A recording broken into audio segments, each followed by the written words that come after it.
And do you remember when you were in SA 2021? One of the things that took us there was the SA's wildlife economy and how they handle it. Do you think Kenya should go that route? Oh, I have no doubt Kenya should. Yeah. And Kenya will have to. They will have to. The only problem with Kenya is I think the external influence on government is too much. And so I don't think there has been an in-house thought process completed in going in that direction. Yeah. We are still stuck. And even after we left, it became worse, actually. We are still stuck in this preservation mode. Save. Just save. You know, it doesn't matter. You just save it. Yeah. For what? Okay. You know, for tourists to come and to keep the balance of the ecosystem. That's the argument being used. Yeah. But we don't talk about sustainability of the sector. You know, there has to be new thinking in terms of how wildlife can contribute not only to wildlife conservation and management, but also to the country's economy. Yet there is so much potential, and you saw that in South Africa. In fact, that was just the tip of the iceberg. There are other countries in Southern Africa that rake in millions, you know, of dollars from wildlife, apart from tourism. You know, here we are so much focused on tourism that we forget the other forms of uses that wildlife can contribute through to sustain the conservation and management. And we've seen this during COVID times. But now we've forgotten about that. And we are back to square one. Back to normal. Yeah, because, you know, wildlife conservation in Kenya is a business. I know. So if my business is doing well with this model of preservation, I'm not going to let you come in with something different that may just happen to jeopardize my business. So if I can raise money, make money from crying about wildlife and how it is suffering, how it is all that, then so be it. We'll keep it that way. But I'm being cynical, you know. Yes, as I grow old, I get more cynical. But that's what pains me most. Is that we have not opened our minds to other forms of raising revenue from wildlife. So we have tourism, and then we have donors. Full stop. Right? When tourists disappeared, as you saw during COVID, and then when donors change their priorities, wildlife conservation and management suffers. But that doesn't seem to, you know, matter much because then we don't go out and say, oh, wildlife is dying because we are not doing this or that. Right? Look at Kenya. I mean, Kenya has, very few people talk about it, but Kenya has had declining wildlife populations for the last 20 plus years compared to other countries. And we don't talk much about that. And that's a fact. The figures are there. They're as plain. And now with the current rise in human wildlife conflict, it's becoming more expensive. Exactly. So we really need to go back to the drawing board without allowing outside interests. These outside interests are also being propagated by our own people in conservation. So we need to have that dialogue And dialogue should be open and should also be more with the people who suffer, more with the people who actually go through the pains of managing wildlife, and not those who comfortably live their lives on the back of raising funding for projects and that sort of thing. That is their business, that's their livelihood. Yeah. But what about that fellow out there who suffers every day? What about KWS that can barely manage to run parks? Yeah. And we saw that when we were in the ministry. KWS is constantly in deficit. If you remove government subvention, if you remove donor funding, KWS would be down to halt. Yeah. Pure and simple. Yeah. That to me is not an ideal economic model for managing our wildlife. That's true. And so, apart from tourism, donor funding, which other ways do you think you'd want us to adopt or KWS to adopt? For example, open up the sector to other forms of uses. For example, trading in live animals within the country. Yeah. Forget about external. Yeah. I still have problems with exporting wildlife to other countries. Yeah. So even internally, for example, if you take, let's say I have a ranch, I have wildlife, you have a ranch, we have wildlife, but you want some more wildlife, I have excess, I would sell them to you. Yeah. At the price that is being set in law. Right? I'll give you some of my zebras.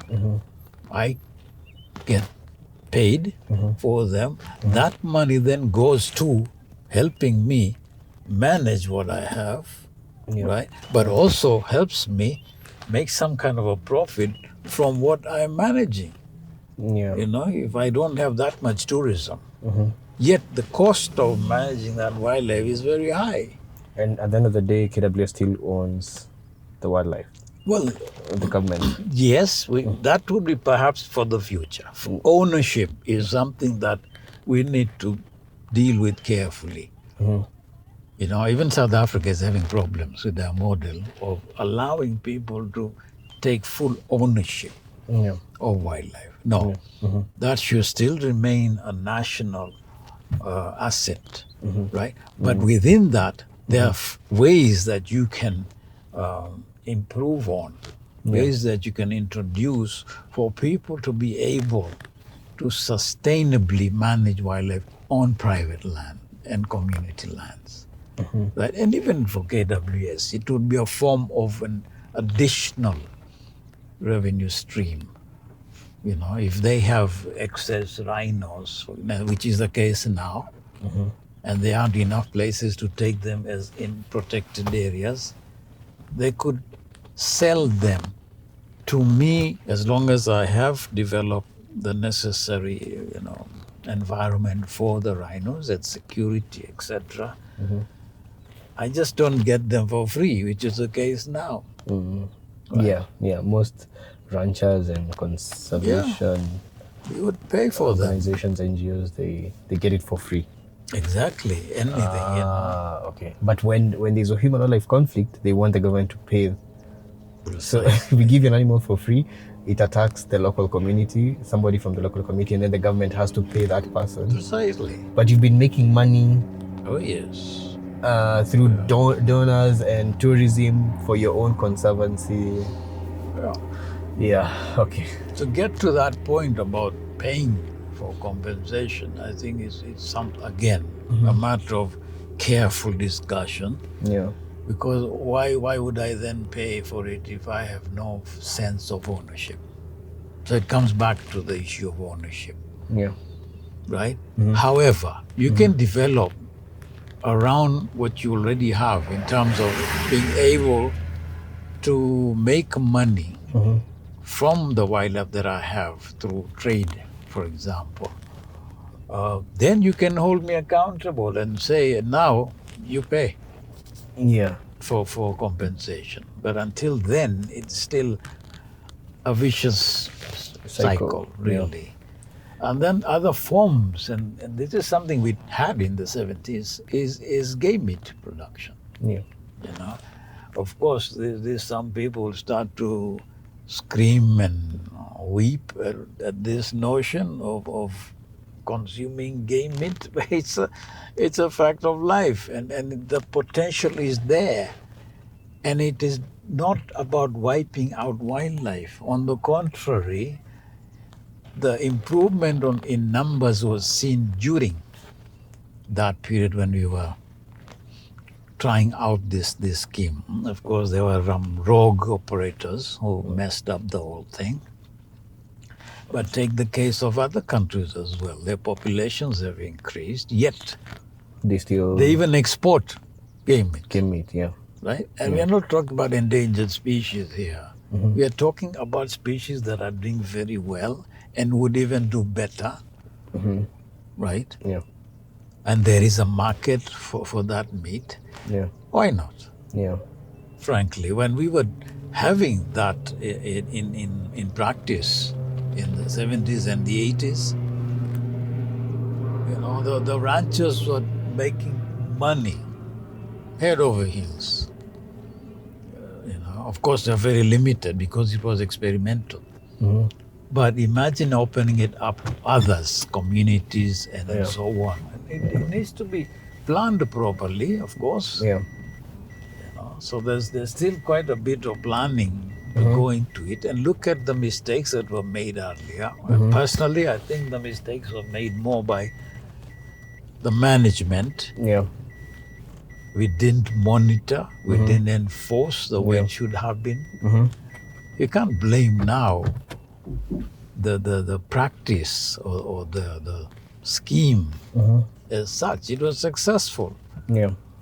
You know, but again, we have to not allow these organizations and these interests that are for preservation only.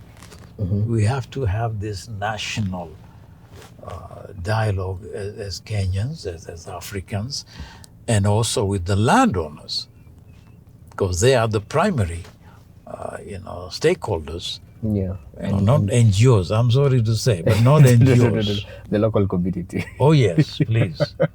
The people who own the land, the people who have the wildlife, people who suffer, Yeah. maintaining and looking after this wildlife are the ones we should be talking to. And if they benefit, they will protect wildlife because they will know that this is our source of income. And Have you ever heard of anywhere where they said goats are endangered no. or cattle are endangered? No. Why? Because I feel I own this animal. I feel I'm getting something out of From this, it, animal. yeah. Apart from tourism, Yeah. which is not a factor there. But if you add that for wildlife, tourism is fickle and it's minimal. You can't really count on tourism to solve your problems. Yeah. And the problems are there. Let me tell you, every wildlife protected area, whether it's community, whether it's private, whether it's KWS, none of them are running sustainably. Yeah. Period. That's true. And now, so currently, one of the biggest, in human wildlife conflict, one of the biggest menaces we have, apart from elephants, is buffaloes, hippos, and we have a considerable big population of them. Crocodiles as well. Yes. So then it would make sense to regulate the population by selling game meat. Yeah. Why not?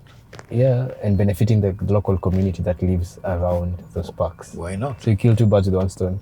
Why not? You reduce human wildlife conflict, and you also get the community to make money from. As soon as you put that on the table, Brian, Yeah. you'll get your head bitten off Yeah. by people who you are threatening their business. Yeah. And their business is crying over wildlife, that Yeah. it's all getting wiped out. Yeah. But by what? You're not killing them, you're not eating them. I mean, look, killing is going on anyway, Yeah. and to a huge scale, Yes. illegally, Yes, that's true. right? Yeah. This is one way, and then it's open for argument, but it is one way that you can actually rein that under control, bring that under control, this illegal killing of wildlife for meat, right? Yeah. By allowing people legally to do it. People will then feel that, wait a minute, he's doing it illegally, I'm going to catch him because he's threatening my livelihood. I'm Yeah. allowed to legally, kill a few, but now he's killing more. I'm going to make sure he doesn't, and I'll put a stop to it. Yeah. And even now with the ranches and conservancies, you wouldn't know what happens to the wildlife because then, yeah, so they could still be doing it, but the government is not benefiting from it at all. None whatsoever. Yeah. And in compensation, do you think the insurance, having an insurance company managing human wildlife conflict would be the best way to go about it?